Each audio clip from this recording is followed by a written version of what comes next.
Welcome to Maximising Efficiency with Dext. Today I'm joined by Robyn Edwards, one of our practice solutions experts internally here at Dext. And for Robyn, since she actually works with me in practice, and we've got a little bit of a tip that we think is underutilised, or a tool within Dext that we think is underutilised by you, our partners. And Robyn, what is that tool that we're going to be talking through today? So we're going to talk you through that smart split rule. Perfect. So smart split, let's share and get straight into it. So what you'll all be aware of is that Dext does line item extraction within its tool, where it will extract every single line item within an invoice. So you might have an invoice like this that's got multiple lines on the page, and Dext will go in and automatically extract each of those lines. It can extract and view.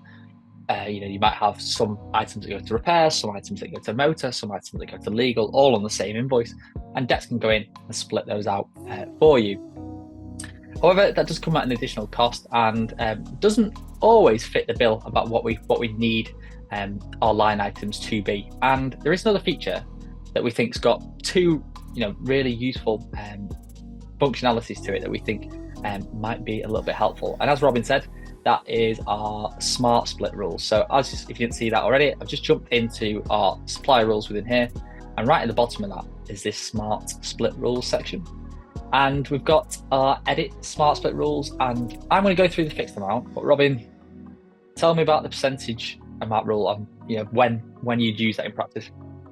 Yeah, sure. So what you can see here, we've got that percentage amount rule set to this supplier, so this builder's merchant. So every time an invoice comes through, this Dext will work out that percentage amount for you that you've set. So in this example, we have 50% rent, so that's going to the rental category, but then 50% rent actually relates to the intercompany. So we're looking at an example here of we've got maybe a group company, and one of them pays for all the rent, and the rent might change. It doesn't have to be a certain amount here, does it? We can just Yeah, exactly that. Yeah.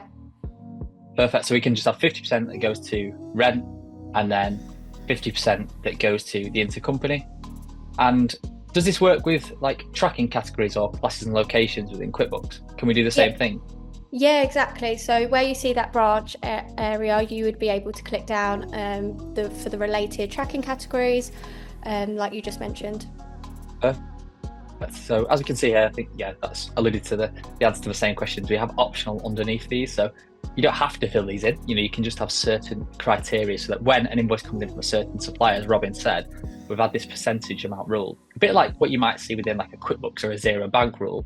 You can apply, 50% goes to category, a certain category, 50% goes to a different category, and you can do the same with all of your tracking categories and whatnot with there. So really useful tool there.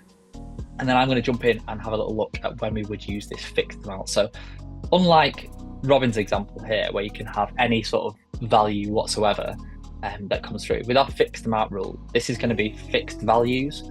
So I'm going to look at something like a lease, a car lease. It might be the same invoice every single month for the next 3 years. And Dext, if you were using line item extraction, would extract this invoice nicely. However, it would always extract the full amount of VAT.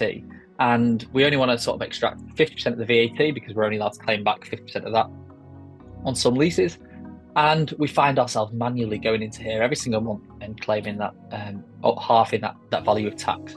What we can do is, as Robyn showed us there a second ago, when we go into our supplier rules and at the bottom again, if I was up here within the fixed amount section of supplier rules, I could say I put the gross amount of the lease, I half it into two boxes. So 50% goes into the top box, goes to motor vehicles at 20%, and then 50% of the gross goes to motor vehicles with no VAT within there.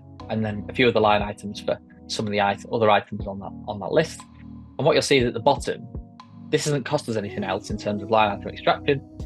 It just said it's just followed the rule that when we see this supplier, apply these values to it. So we've got obviously half of the lease cost of 360 going into there is 180, with 20% VAT applied to half of it and no VAT applied to the second half of it there, with then all of our other features, maintenance, insurance, admin fee coming in within there. And what you'll see is there's an error message there that says some line item tax has not been accounted for, please review before publishing. And what you'll see is that £30 has come out of the tax of what it thinks it should be, and it's gone into the net, which in this scenario is exactly what we want it to do. And even though the item total there is £72, in true Blue Peter style, I've just gone through and processed that into zero. Then what you'll see there is the VAT that's actually come through is that line item extraction based on that smart split rule we set up of £42. And what I would just say is just keep an eye out on these error messages, because at one point, if this invoice does change and the lease gets renewed, then you'll need to go in and you'll need to update that smart split rule in there. So yeah, I think that's a little bit of a quality tool to help you gain a little bit of efficiency.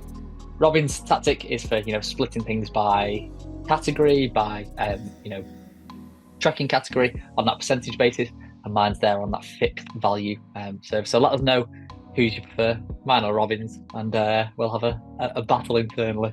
But thank you very much for jumping on, Robyn, and we look forward to catching you all soon on Maximising Efficiency with Dext. Thanks, Max.